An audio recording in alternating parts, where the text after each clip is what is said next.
Assalamualaikum Bu Eka. Apa kabarnya nih Bu Eka? Alhamdulillah sehat Pak Diki. Alhamdulillah.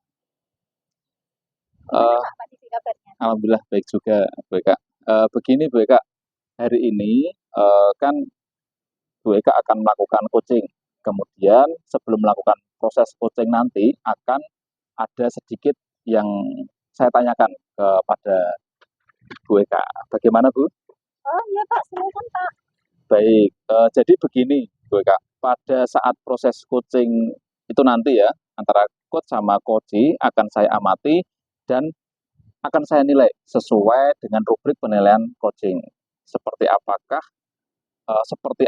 sudah sesuai dengan alur tirta, kemudian apakah sudah memberikan pertanyaan yang berbobot pada coachee, kemudian juga nanti apakah jawaban yang disampaikan coachee sudah sesuai dengan pertanyaan yang Bu Eka sampaikan. Nah, kemudian juga nanti apakah dari jawaban tersebut, apakah coachee dapat menemukan jawaban dari permasalahan yang dihadapinya. Kemudian jangan lupa nanti pada saat proses coaching, Bu Eka menyesuaikan dengan prinsip coaching diantaranya ada kemitraan, kemudian ada proses kreatif, dan juga memaksimalkan potensi dari coaching itu sendiri. Nah, sebelum proses coaching dimulai ya Bu Eka, ada beberapa pertanyaan yang akan saya ajukan pada Bu Eka. Boleh Bu Eka? Oh iya Pak, silakan. Oke, jadi yang pertama, kompetensi coaching apa yang nanti ingin Bu Eka kembangkan? Untuk kompetensi yang akan saya kembangkan pada coaching kali ini Pak ya. Yang pertama yaitu kehadiran penuh. Yang kedua mendengarkan sebagai pendengar aktif dan yang ketiga memberikan pertanyaan-pertanyaan. Oke, baik Bu Eka. Jadi itu ya kompetensi yang ingin Bu Eka kembangkan. Nah, dari ketiga kompetensi tersebut, kira-kira kompetensi yang lebih spesifik yang akan Bu Eka kembangkan, kompetensi yang mana Bu? Untuk kompetensi yang lebih spesifik yang akan saya kembangkan yaitu memberikan pertanyaan berbobot dan mendengarkan aktif. Baik. Jadi itu ya kompetensi spesifik yang ingin Bu Eka kembangkan. Salah satunya yaitu memberikan pertanyaan berbobot, kemudian kira-kira indikator ketercapaian dan tujuan pengembangan yang diinginkan oleh Bu Eka sendiri itu apa? Untuk indikator ketercapaian yang saya inginkan nanti agar coaching saya mendapatkan solusi dan permasalahan yang Baik, jadi indikator ketercapaian yang diinginkan Bu Eka nanti, coach dapat menemukan sendiri solusi atas permasalahan yang dihadapinya. Baik Bu Eka, terima kasih atas jawaban-jawabannya. Untuk selanjutnya, silakan nanti Bu Eka melakukan coaching dengan sebaik-baiknya dan nanti setelah proses coaching selesai kita akan berbincang-bincang lagi seperti itu. siap. Oke, terima kasih Bu Eka. Assalamualaikum, selamat siang Bu Eka. Waalaikumsalam Pak Heri. Selamat siang. Oh Pak Heri sepertinya ini kok kurang semangat ya Pak. Kenapa Pak? Iya Bu Eka, begini. Sebenarnya saya mau sharing suatu permasalahan yang saya temui di sekolah Bu. Mengenai permasalahan untuk siswa kelas 11. Oh kelas 11 ya Pak. Permasalahan apa Pak di kelas 11 tersebut? Di kelas 11 itu Bu, saat pembelajaran sudah dimulai, ada anak yang sering datang terlambat Bu. Hal ini dapat menurunkan tingkat kedisiplinan dan tepat waktu dan juga tanggung jawab Bu. Iya. Jadi kira-kira saat pembelajaran itu anak-anak sering datang terlambat ya Pak. Iya. Hal ini dapat menurunkan kedisiplinan dan juga rasa tanggung jawab. Nah, dari percakapan kita nanti, kira-kira apa yang Pak Heri ingin dapatkan dan harapkan? Saya berharap ke depannya ini saya mendapatkan solusi dengan permasalahan yang saya hadapi, Bu. Sekarang menurut Bapak, kira-kira siswa yang dapat disiplin, tepat waktu, dan tanggung jawab yang baik itu seperti apa ya Pak? Menurut saya, sikap disiplin, tepat waktu, dan tanggung jawab siswa sangat penting untuk kemajuan murid bersekolah itu sendiri. Dan semua dilakukan secara rela, bukan paksaan dari orang lain. Karena waktu tidak dapat diputar kembali. Dan jika ingin hidup, kita menjadi efektif, efisien, dan dapat dipercaya. Selain itu, sekolah yang tertib akan menciptakan proses pembelajaran yang baik. dan dapat memotivasi diri sendiri. Apalagi untuk pendidikan anak usia dini, ada pendidikan di mana dia jadikan fondasi utama untuk melangkah ke jenjang sekolah selanjutnya. Dari situlah dibentuk salah satu karakter anak yang dapat disiplin, tepat waktu, dan juga tanggung jawab, Bu. Jadi kedisiplinan, tepat waktu, dan tanggung jawab bagi siswa itu sangat penting untuk kemajuan bersekolah ya Pak. Dan harus dilakukan dengan sukarela tanpa paksaan. Karena waktu itu tidak bisa diputar kembali. Dan jika ingin hidup kita menjadi efektif, efisien, dan dipercaya, selain itu sekolah yang tertib akan menciptakan proses pembelajaran yang baik dan memotivasi diri sendiri. Dan pendidikan anak usia dini adalah pendidikan di mana dijadikan fondasi utama dan melangkah ke jenjang pendidikan yang selanjutnya. Nah, disitulah dibentuk satu karakter, yaitu karakter disiplin ya, dan bertanggung jawab. Nah, dari hal ini, menurut pengamatan Bapak, skala 1 sampai 10, kira-kira tingkat disiplin dan tanggung jawab dinilai berapa ya Pak? Mungkin sekitar 5 sampai 6 sih, Bu. Karena jumlah murid yang saya kebetulan banyak dan berjumlah 16. Oh, kalau sekarang kan mungkin murid-murid Bapak di angka 6. Ingin anak-anak berada di peringkat berapa ya Pak terkait kedisiplinan tersebut? Yang saya inginkan, yang saya harapkan ya di kisaran angka 9, Bu. Oh, kalau menurut Bapak, yang bisa Bapak lakukan agar disiplin, tepat waktu, dan tanggung jawab itu dapat nilai 9 bagaimana Pak? Nah, itu yang sedang saya pikirkan, Bu. Bagaimana caranya saya bisa meningkatkan kedisiplinan dan tanggung jawab anak-anak agar datang ke sekolah tepat waktu. Menurut pengamatan Bapak, anak-anak senang diperlakukan bagaimana sih agar disiplin dan tanggung jawab itu bisa terbuka? Oh, barangkali terdapat strategi yang terlintas di pikiran Pak Heri ya tentang kedisiplinan, tanggung jawab, dan tepat waktu. Mungkin saya harus melakukan pendekatan yang lebih intens terhadap anak-anak tersebut dan juga orang tua. Selanjutnya mencari solusi bersama dan saya lakukan dengan segitiga restitusi. Langkah awal yang saya lakukan adalah memanggil wali murid, menanyakan kabar, perkembangan murid, dengan mengatakan tidak ada manusia yang sempurna. Saya juga pernah melakukan hal itu.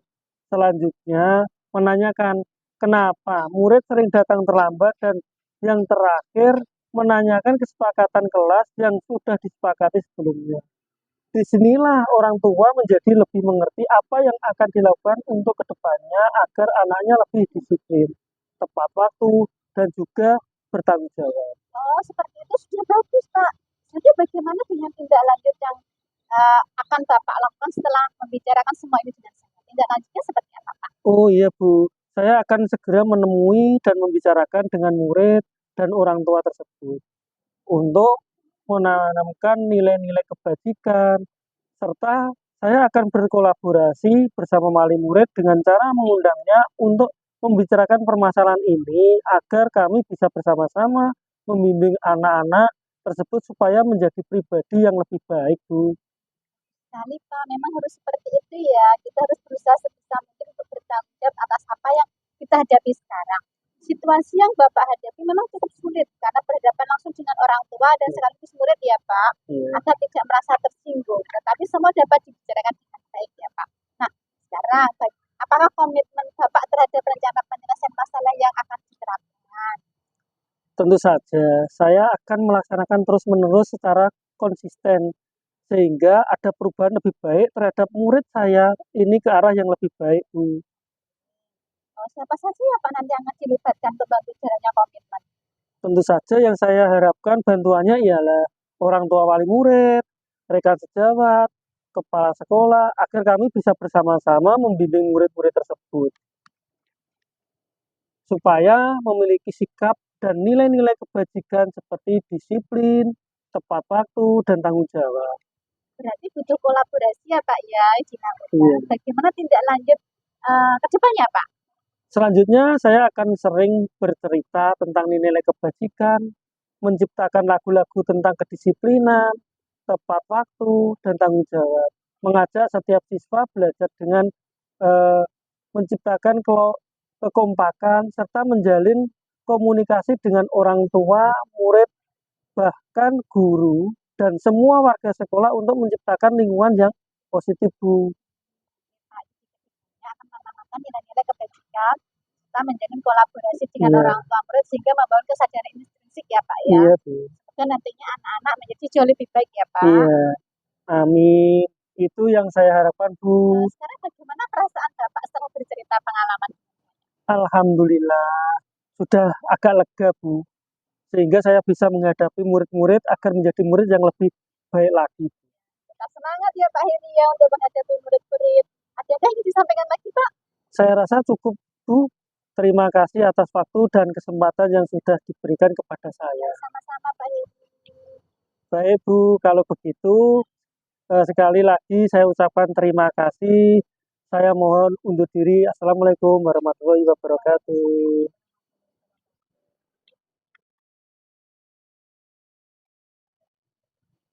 Wah, luar biasa sekali Bu Eka. Tadi sudah melakukan coaching dengan sangat baik. Ya, terima kasih sekali Pak Cici. Baik Bu Eka, setelah proses coaching tadi ada beberapa pertanyaan yang akan saya tanyakan pada Bu Eka.